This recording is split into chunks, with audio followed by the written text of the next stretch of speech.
বাড়িতে কামাচ্ছি উনি ওই আমি শিবের মাথা আজকে জল দেবো ছেলের কল্যাণের জন্য। আমার বোন নেই, তবে ছেলের কল্যাণের জন্য আমি দেবো। কি প্রত্যেকবারই করে? প্রত্যেকবারই করি। আচ্ছা, প্রত্যেকবার করে হয়তো আমাকে আমি রাখতে পারলাম না, ছেলের ভালোর জন্য করি। ছেলে যাতে সুস্থ থাকে, ভালো থাকে।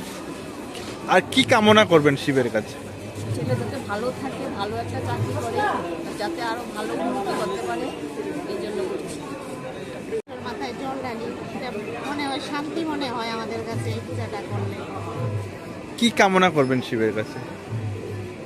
এই তো পরিবারের সবার মঙ্গল কামনা করব, ছেলে মেয়ে স্বামী ঘরে সবার যে আছে, সবার শাশুড়ি সবার আছে, মা বাবা আছে, এই উদ্দেশ্য নিয়েই আমরা পূজা করি। প্রত্যেক বছরই আসেন? হ্যাঁ, থাকলে প্রত্যেক বছরই আসে। ঠিক আছে।